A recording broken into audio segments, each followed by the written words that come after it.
या सुपरफास्ट बुलेटिनचे प्रायोजक आहेत मेसर श्रीराम बोरवेल सावंतवाडी, 100% पाण्याची गॅरंटी आणि श्रीराम सोलर सावंतवाडी।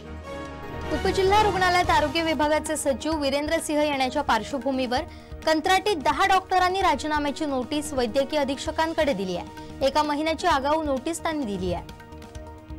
कुडाळ शहरातील खासगी रुग्णालयात कामाला जाणारी युवती काम आटपून घरी परतत असताना एका अनोळखी रिक्षा चालकाने रिक्षा थांबवली। त्या रिक्षा चालकाने युवतीचा हात पकडून रिक्षामध्ये जबरदस्तीने खेचण्याचा प्रयत्न केला।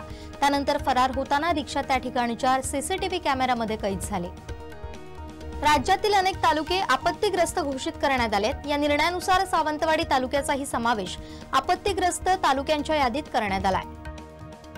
सिंधुदुर्ग विमानतळावरील सर्व अडथळे आता दूर झालेत। त्यामुळे डिसेंबर पासून या विमानतळावरून डे नाईट विमानसेवा सुरळीत सुरू होईल, अशी माहिती पालकमंत्री नितेश राणेंनी दिली आहे। आंबोली गावठण इथं कार्यरत उपशिक्षक आनंद सुरेश कदम यांनी राहत्या घरी रात्री गळफास घेऊन आत्महत्या केली। घटनास्थळी एक चिठ्ठी सापडल्याचंही समोर येत आहे। शिवसेना नेते एकनाथ शिंदे यांना अपेक्षित शिवसेना पक्ष संघटना वाढवत असताना राणेसाहेबांचा मतदारसंघ आणि राणेसाहेबांची माणसं जपणं हे माझं कर्तव्य आहे, अशी भावना आमदार निलेश राणेंनी व्यक्त केली आहे। सावंतवाडी उपजिल्हा रुग्णालयात तज्ञ डॉक्टर आणि कर्मचारी वर्गाची कमतरता असल्यानं गोरगरीब रुग्णांची हेळसांड होत असल्याचा गंभीर मुद्दा सामाजिक कार्यकर्ते ॲडव्होकेट नकुल पारसेकर यांनी सार्वजनिक आरोग्य विभागाचे सचिव वीरेंद्र सिंह यांच्या निदर्शनास आणून दिलाय। मालवणात ठाकरे शिवसेनेला धक्का बसला असून ठाकरे युवासेना उपजिल्हा प्रमुख तथा पोईप ग्रामपंचायत सदस्य पंकज वर्दम यांनी असंख्य कार्यकर्त्यांसमवेत आमदार निलेश राणे यांच्या उपस्थितीत शिवसेनेत प्रवेश केलाय। उपजिल्हा रुग्णालयाचा विषय न्यायप्रविष्ट बाब असल्याने याला वेगळं वळण दिलं जाऊ नये, तसेच येथील डॉक्टर, संपूर्ण रुग्णालय कर्मचारी रुग्णांना त्रास सहन करावा लागू नये यासाठी सर्वांनी सहकार्य करावं, असं आवाहन रुग्ण कल्याण नियामक समितीचे सदस्य दुर्गेश उर्फ देव्या सूर्याजी यांनी केलंय। माजी मुख्यमंत्री नारायण राणे यांनी 1990 मध्ये जशी शिवसेना वाढवली तशी शिवसेना आमदार निलेश राणे वाढवतायत, असं कौतुक जिल्हा प्रमुख दत्ता सामंत यांनी केलंय। दोडामार्ग सावंतवाडा येथून हिंदू बांधवांच्या रॅलीला सुरुवात झाली आहे। 500हून अधिक हिंदू बांधव एकवटले असून घोषणांनी दोडामार्ग शहर दुमदुमलंय।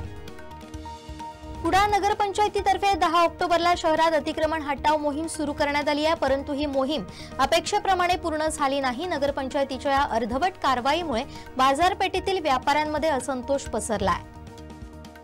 दोडामार्गात कार जाळपोळ प्रकरण आणि त्या संबंधित व्यक्तींच्या समर्थनार्थ हिंदू बांधवांनी महारॅली काढली। या रॅलीच्या पार्श्वभूमीवर पोलिसांचा मोठा फौजफाटा दोडामार्गात तैनात करण्यात आला होता। माजी मुख्यमंत्री नारायण राणे यांनी 1990 ला केलेल्या कामाची आठवण इथं येते, असं काम आमदार निलेश राणे करत असल्याचं माजी आमदार राजन तेली यांनी म्हटलंय। डॉक्टर येत नसताना असलेले डॉक्टर जात असतील तर ते परवडणार नाही। सावंतवाडीच्या हॉस्पिटलचं नाव बदनाम करून आपली पोळी भाजण्याचा प्रयत्न काही जण करतायत, काड्या घालण्याचं काम करतायत, असं मत माजी नगराध्यक्ष नारोजुन लोबो यांनी व्यक्त केलंय। युती होईल की नाही याचा निर्णय वरिष्ठ पातळीवर होईल, मात्र तरीही प्रत्येक मतदारसंघात भगवा फडकण्यासाठी कामाला लागण्याचे आदेश आमदार निलेश राणेंनी कार्यकर्ता मेळाव्यात दिले। श्री क्षेत्र कुणकेश्वर इथं श्री ग्रंथराज ज्ञानेश्वरी पारायण सोहळा आयोजित करण्यात आला होता। हा सोहळा 8 ऑक्टोबर ते 11 ऑक्टोबर या कालावधीत पार पडला। कलाकारांच्या कलागुणांना वाव देण्यासाठी युवा नेते विशाल परब यांच्या वाढदिवसानिमित्त रीलोत्सव 2025 या भव्य रील स्पर्धेचं आयोजन करण्यात आलंय। रत्नागिरी शहरात सलग 3ऱ्या रात्री घरफोडी झाली आहे। शहरातील अभ्युदय नगर परिसरातील नूतन नगर येथील घर फोडून अज्ञात चोरट्यांनी रोख 50,000 रुपये आणि सोन्याचे दागिने असा एकूण 65,000चा मुद्देमाल लांबवलाय। राज्यातील जमीन मोजणी प्रकरणं आता 30 दिवसांमध्ये मार्गी लागणार आहेत। या संदर्भातील अधिसूचनाही सरकारनं जारी केली आहे। याबाबतची माहिती महसूल मंत्री चंद्रशेखर बावनकुळे यांनी एक्स पोस्टच्या माध्यमातून दिली आहे।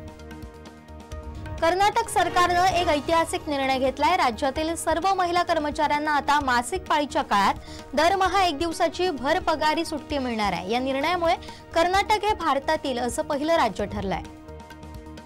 नवी मुंबई आंतरराष्ट्रीय विमानतळाच्या मार्गावर दुपारी 4च्या सुमारास विचित्र अपघात झाला। नव्यानं तयार झालेल्या या मार्गावर बेफाम वेगानं जाणाऱ्या 3 गाड्या एकमेकांवर आदळल्या। सुदैवाने या घटनेत कोणतीही जीवितहानी झाली नाही।